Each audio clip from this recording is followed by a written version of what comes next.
Mayor Wheeler, the Honorable Patty Lint,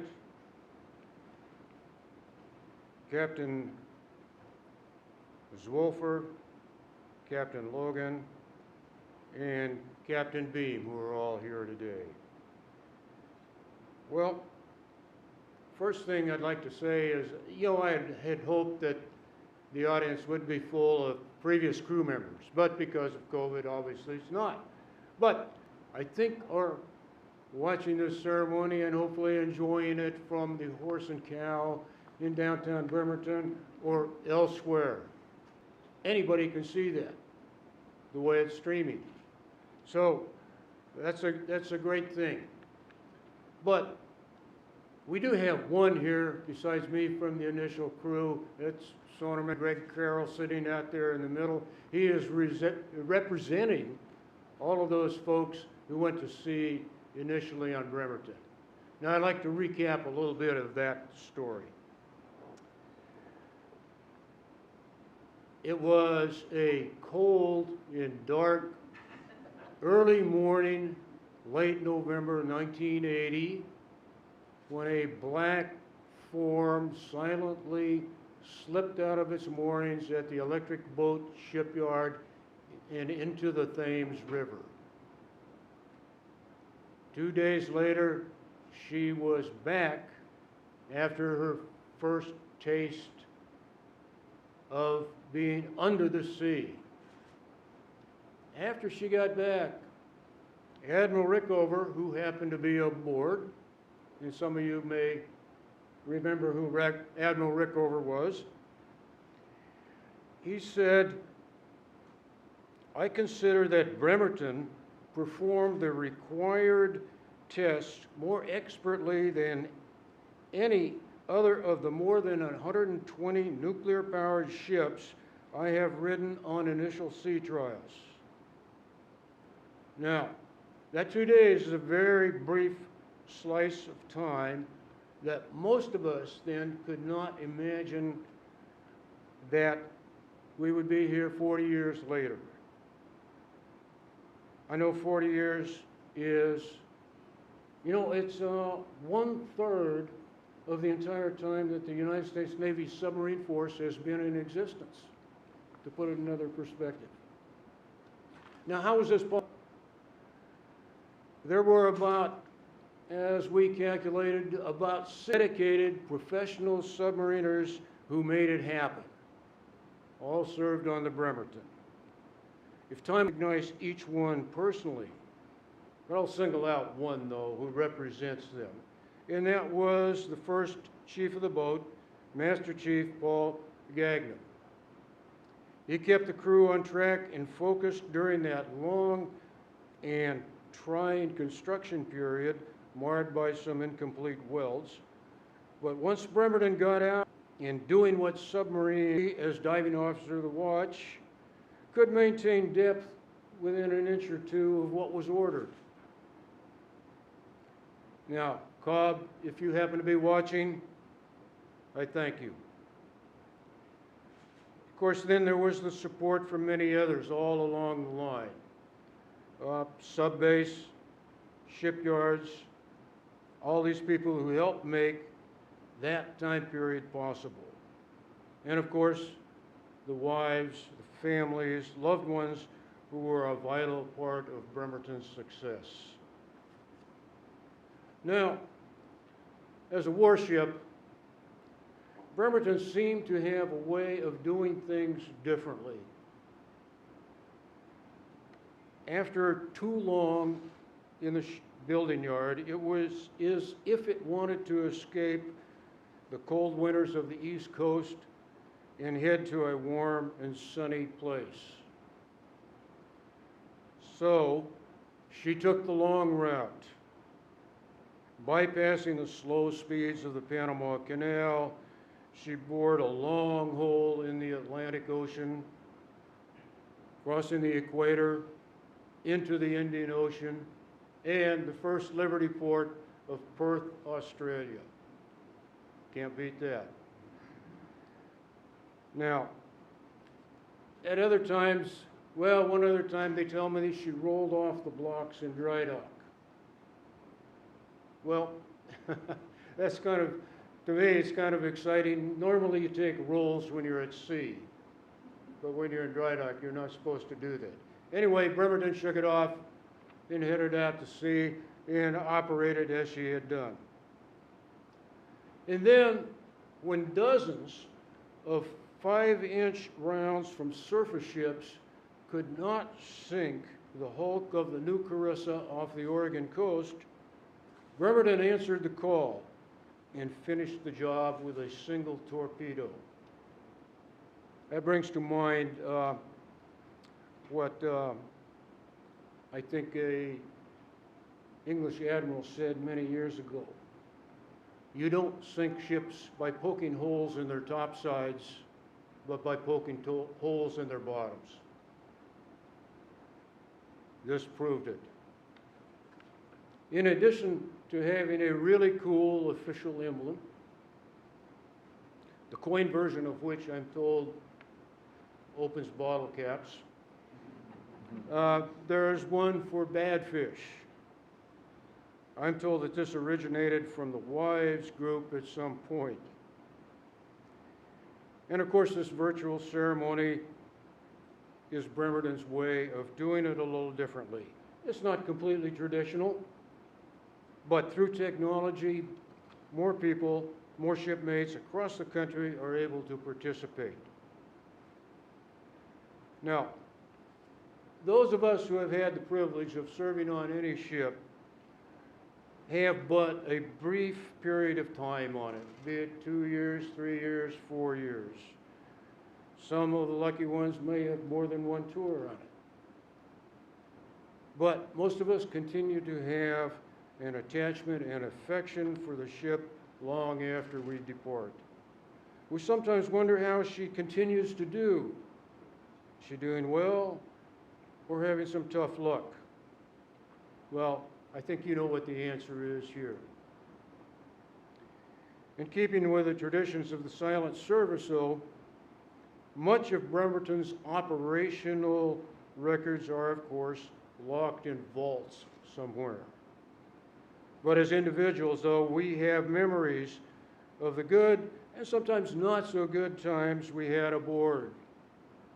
The laughs, the groans, the jokes, the complaints, the sea stories, the cheering of an acey-deucey wind, snoring of the guy below, as well as the blaring of the 1MC and diving alarm are bits of what we heard. Did Bremerton have a real klaxon? Anyway, I suspected now in the Horse and Cow and elsewhere in the best oral tradition of my fellow tube dwellers, many submarine stories are presently being revisited and revised. Now, I would like to acknowledge Captain Lindbergh and his crew for taking care of the old gal in her final days. Despite the challenges of COVID and security, they've made this occasion special. A completely traditional ceremony was not possible, but in the spirit of the 698, they figured how to do it well in true bad fish tradition. You know, I could not find an official name for the final crew, but they certainly deserve one. Their task is not easy. The Cobb suggested that, to me, that they be called badasses. But they are the last to care for and know the secrets and stories of this special submarine. Thank you, gentlemen. Now, to serve on the second ship to bear the name Bremerton was an honor.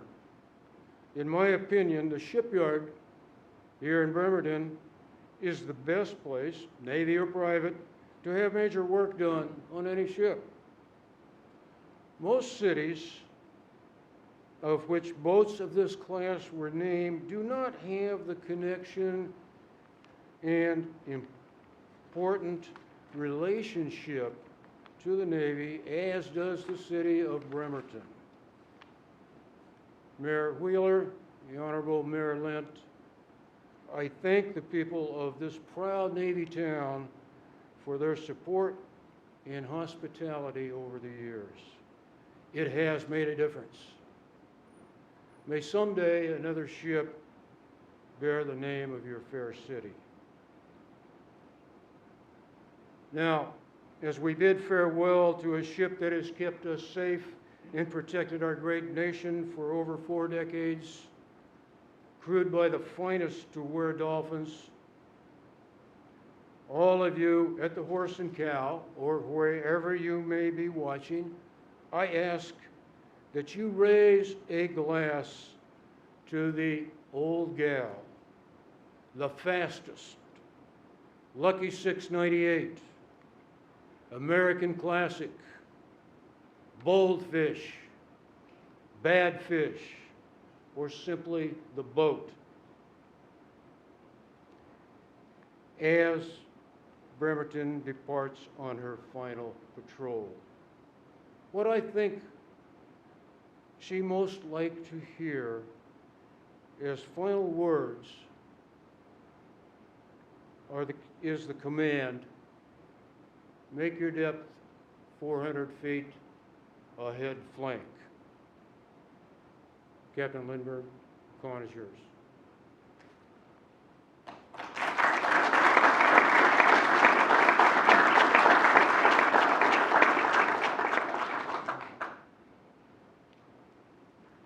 Captain Lindbergh is presenting Captain Anderson with a USS Bremerton Decommissioning Trophy. The trophy is comprised of a piece of wood taken from the battery well, a piece of HY-80 steel from the hull that kept the pressure of the sea out for over 40 years, and a single link from the ship's anchor chain. The trophy stands as a token of over 40 years of Bremerton service built on the foundation provided by Captain Anderson's leadership as the first commanding officer.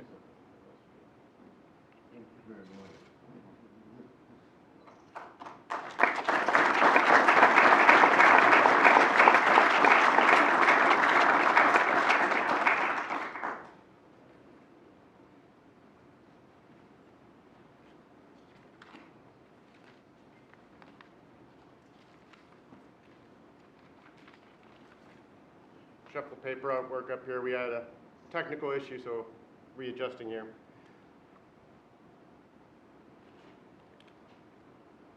So good afternoon, and welcome again to the decommissioning ceremony for the USS Bremerton.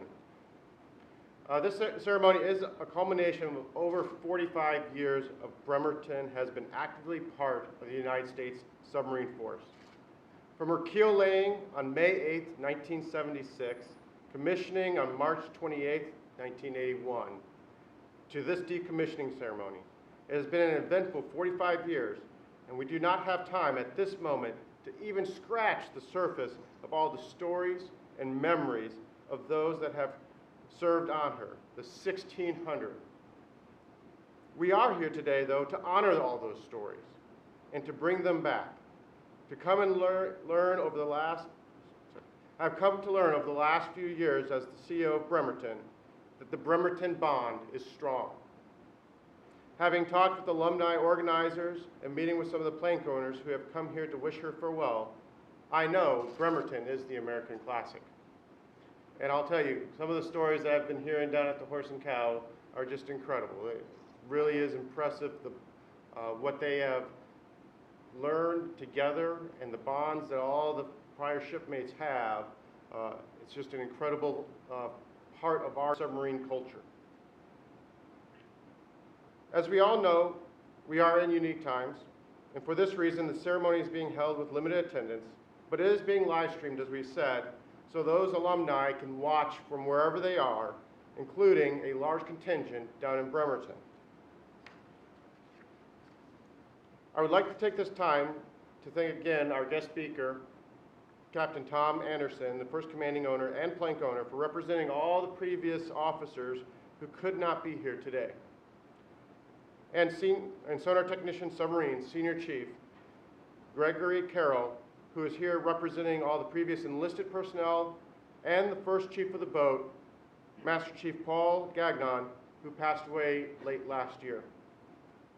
Both Captain Anderson and Senior Carroll served aboard the Bremerton at her commissioning, and I feel it is appropriate to bookend this ceremony with those who served with her from the first underway to those who have completed and put her down and ready for decommissioning. As I said, we are live streaming, and I have received numerous emails from people requesting me send their links and expressing their stories and their fondness for their time on board the Bremerton. They included watching the space shuttle take off from the Bremerton bows while standing topside, petty officer of the deck in Port Canaveral on one of her early port calls, to the numerous foreign ports where the stories will not be discussed here, but can be talking at the Horse and Cow under a beer. The one thing that holds true is the connection that the Bremerton sailors made with each other and the bonds that formed during their service together. That is why we are here today, to remember those that have come before and revitalize those memories so the Bremerton lives on. I too would like to take a few moments to thank the final crew. They stood the watch during the final push to reach this day. As all active duty submariner knows, our job is very much Semper Gumby way of life. We take what we know should happen. We make a plan for what could happen because we know none of that's going to actually happen. And that is the spirit of all submariners, and that is true of the current crew.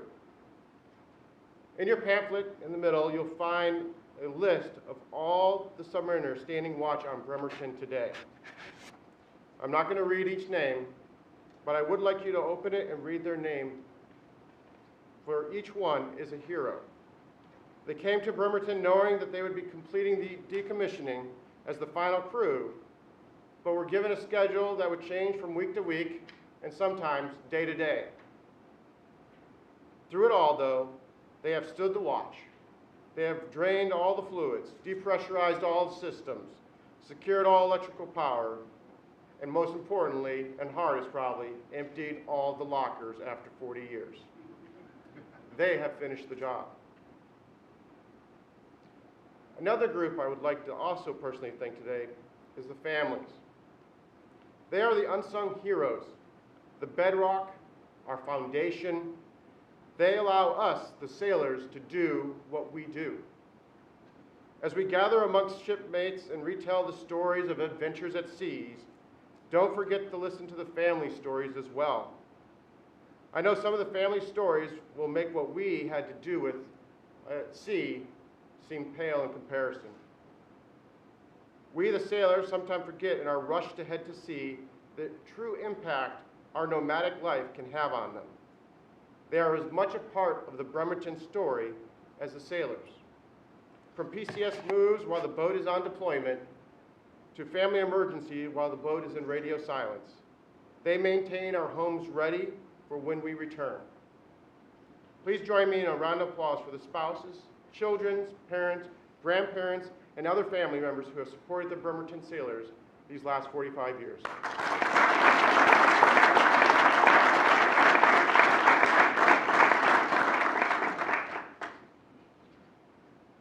In closing, as I said, we are here to celebrate the history that is the Bremerton. The history of the Bremerton is the sailors. I am a believer that the soul of any ship is the crew that lives, eats, and breathes on board. They stand the watch on the coldest of days, and in the coldest of days of the year, and the sun-scorched days of faraway ports. When equipment breaks, they respond to determine the cause, find the parts, and sometimes make the parts to get the mechanical beast operating to full capacity. The crew is the Bremerton. As we pay homage, though, and bear reverence to the execution of this formal ceremony of hauling down the ensign striking of the pennant, and securing the watch for the last time, we recognize that the ship, the Bremerton, is being decommissioned. Bremerton will be stricken from the records of commissioned warships and will await her final disposal. Our job today, in the days to come, and the years as well, is to keep the Bremerton tradition alive. She will live on in our stories of shipmates tell each other, parents tell to their children, and grandparents to their grandchildren. Thank you. Hoo-yah, Bremerton!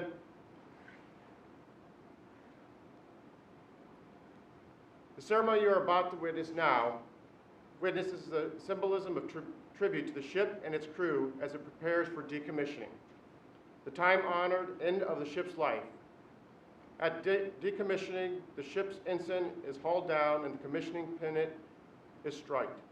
The watch is secured in dedication to the success of the ship and the crew who sailed it. Executive Officer, prepare the ship for decommissioning. Prepare the ship for decommissioning, aye, sir.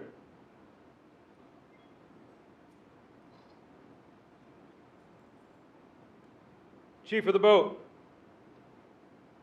report preparations for decommissioning United States ship Bremerton. Bremerton, attention.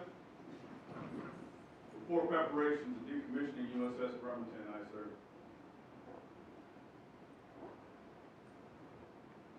Navigation Department. Charts are scrubbed. The ship's deck log is ready to be closed out. Navigation Department is ready to decommission the ship. Aye, Nav. Weapons Department. Weapons are offloaded and the torpedo tubes secured. Weapons Department is ready to decommission the ship. Aye, West. Engineering Department. The engine room is secured. The inactivation valve lineup is complete. Engineering Department is ready to decommission the ship. Aye, Eng. Supply Department. Stores have been inventoried. Galley is secured. Supply department is ready to decommission the ship. Aye, John. XO, sir. The ship is stowed. Correction. The ship is secured, ready to decommission USS Bremerton. Very well, Cobb. Will the guests please rise?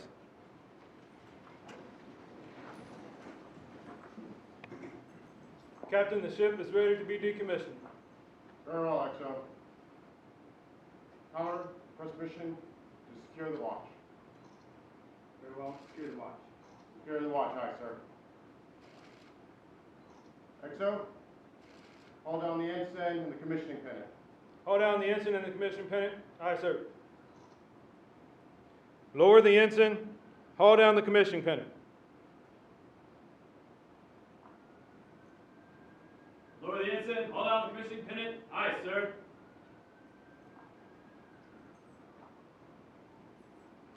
Lower the ensign.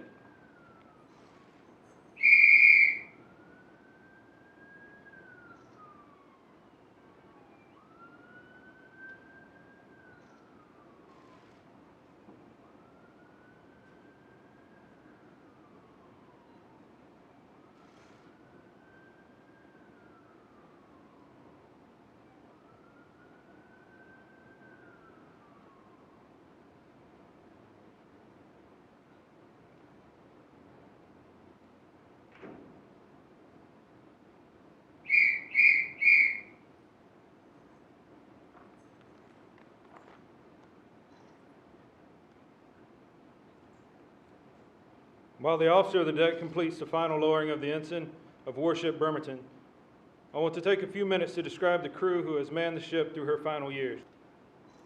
The officer of the deck, Lieutenant Birtle, represents the newest blood of warship Birmingham.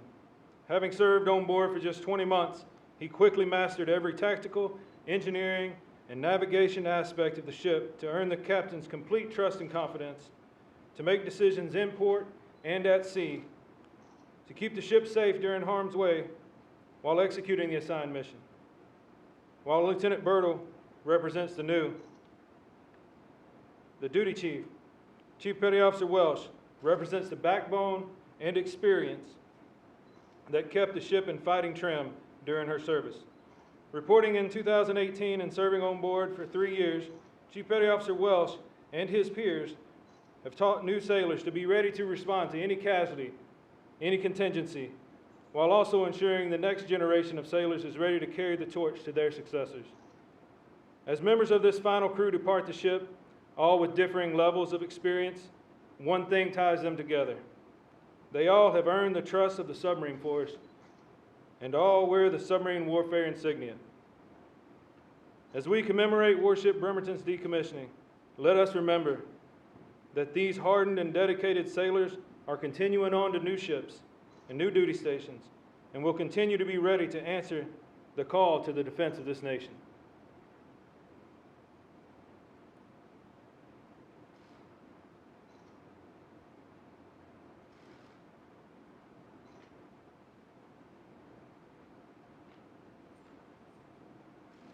Haul down, decommissioning pennant.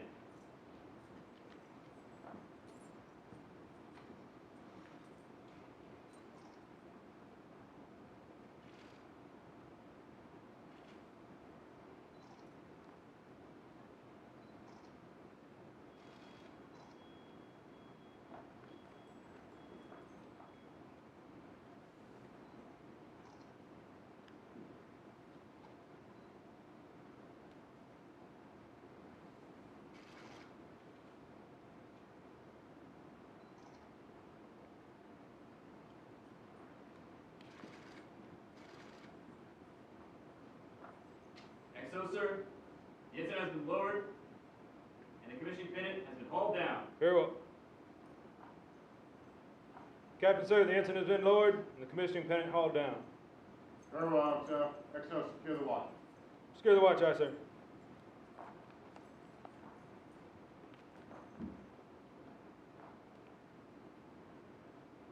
Bremerton, disembark the ship. Chief of the boat, secure the watch. Secure the watch, aye, sir. Bell ringer. Ring 8 bells.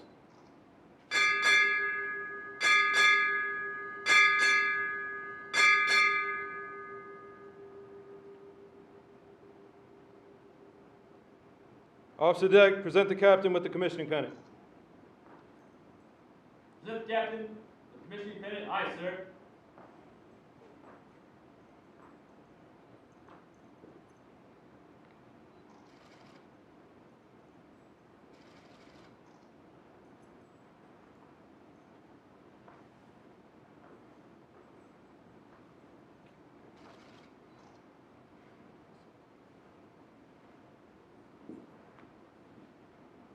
Captain, the ship is disembarked. The watch is secured.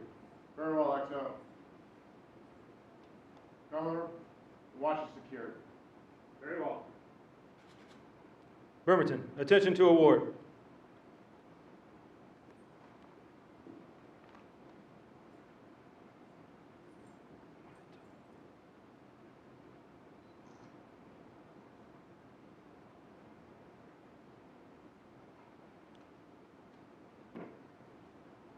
The President of the United States takes pleasure in presenting the Meritorious Service Medal, Gold Star in lieu of 4th Award to Captain Christopher Charles Lindbergh, United States Navy, for service set forth in the following citation. For outstanding meritorious service as commanding officer while serving in USS Bremerton from June 2018 to May 2021, Captain Lindbergh consistently performed his demanding duties in an exemplary and highly professional manner, leading his crew through a first-of-its-kind submarine layup availability, idle period, and propulsion plant deactivation. He quickly developed a framework that included revised roles for divisions, departments, and command-level personnel, as well as the overall command and control for integration of 2 commands with 2 distinct and separate commanding officers, leading to 80 sailors returning to the fleet ready to support the warfighting missions. He was a driving force for getting the ship into dry dock early, allowing for him to turn around and reducing backlog of decommissioning units for years to come, eliminating the need for follow-on alternate inactivation constructs. His astute leadership resulted in the submarine force recovering $50 million worth of repair parts and 25 cannibalizations for operational units, while operating with reduced manning and flexibility to minimize time a dry dock was not being used. By his exceptional professional ability, personal initiative, and total dedication to duty, Captain Lindbergh reflected great credit upon himself and upheld the highest traditions of United States naval service. For the President, D.G. Perry, Rear Admiral, United States, Commander, Subgroup 9.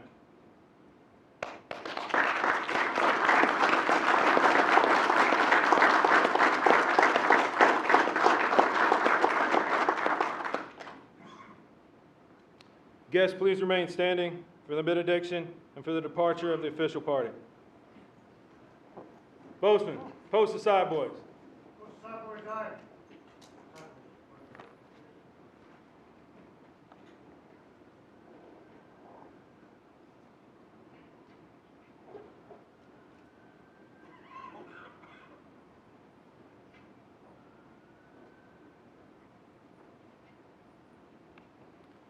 Let us pray. As the breeze now rises on the years of service, the winds of change do blow. For the life of a boat such as this reminds us of the special nature of time and the extreme gratitude for those who serve. Seal this time forever, and lest we never forget this final journey of a spectacular submarine. In your name we pray. Amen.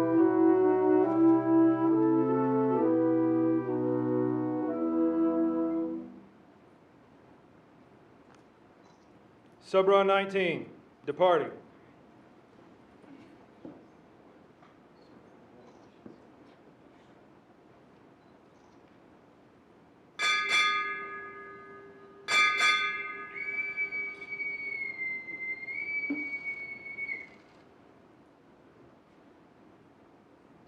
Captain, United States Navy, departing.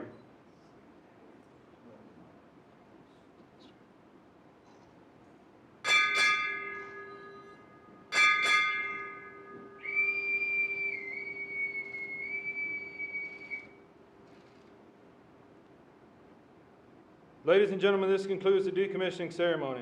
On behalf of Captain Lindbergh and the officers and crew of Warship Bremerton, I would like to thank you for your attendance at this historic event celebrating the life of the ship. Bosun, retire the side.